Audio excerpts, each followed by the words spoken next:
Sean McCartney, how much will Smith impact the O-line and blocking schemes? Will we utilize tight ends more often than before, and how will he impact the red zone offense? Man, that's a dope question. Now, it's going to be a little bit interesting because traditionally he has been a little bit different blocking scheme style-wise, right? Then we think Tennessee more power downhill. My man's better than your man. Beat the heck out you off the ball.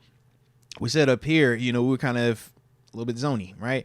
Not as all or more gappy, more gap scheme type, not as aggressive, blow you off the ball. More we trying to get that position. And you think about some of our personnel, we said we're kind of a mixed match, right?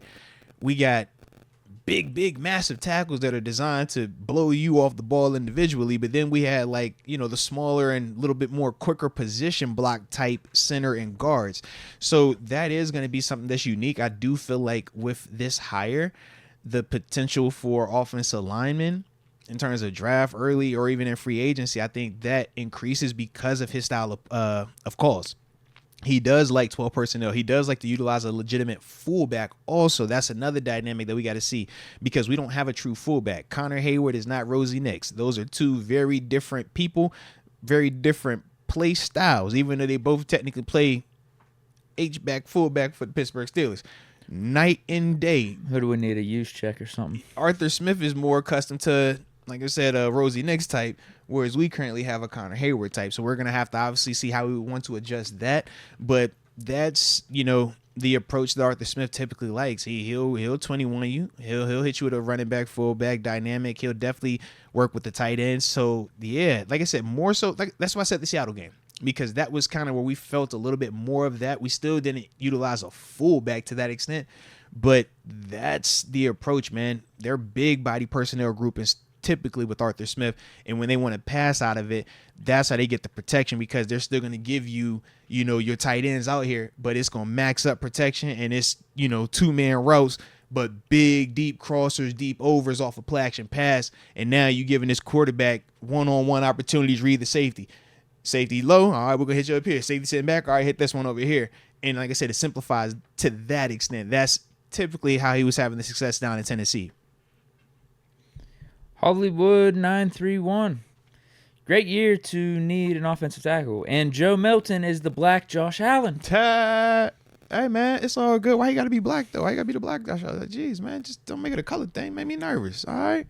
Jeez. But, man, if he produces to that extent, man, I'm sure whoever picks him up are going to love him. I don't know if you realize, Josh Allen, he finished the season with 51 touchdowns this year, 51 of them things. It was beautiful. It was real beautiful. Jackson Powers is a Steeler, and Smith is a great hire for Bully Ball. Hashtag let Con cook. Jackson Powers. Absolutely. That's the one from Oregon, correct? If I remember correctly. Make sure I got that right. Is he at the Senior Bowl right now? Yeah, Senior Bowl. Yeah. I saw a highlight of him. Yeah, should be him. Yeah. AJ Martinez says, so we have D-line and D-backs. We have two backs. We have two wide receivers. We just need a QB like Bradshaw, and we'll be the 70 Steelers. First to 10 Super Bowls. I see exactly what you're saying. So, yeah. I think we got the personnel to match up what Smith was doing with the Titans. I already said that. Yeah. To me, I get what AJ Martinez is saying here. Yeah. Yeah. And when he talks the whole Bradshaw type play, I mean, that's very in line with when I said even the Tannehill type stuff.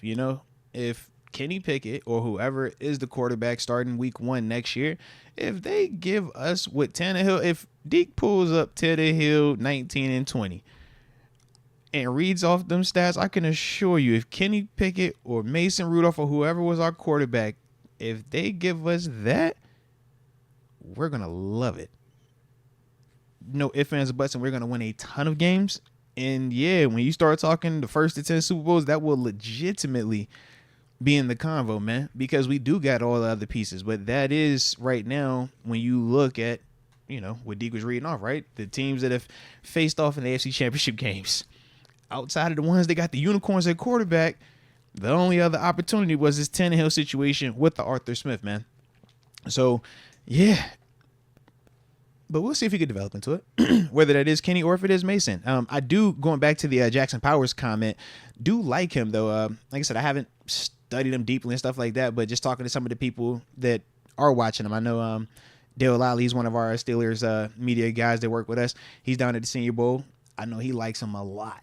And he's one of those guys in terms of just understanding the scouting This guy element going of it. first round. There is a possibility that he's in that convo. It's a possibility. So that's the thing that it's like, man, all right, when you're thinking about just the offensive line, when you're thinking about where we've already talked about some of the areas that we want to upgrade, we've obviously said Mason Cole is one of those guys. We also said the guard position also, you know what I mean? So it's like we're looking at that, and we'll obviously see this tackle stuff too.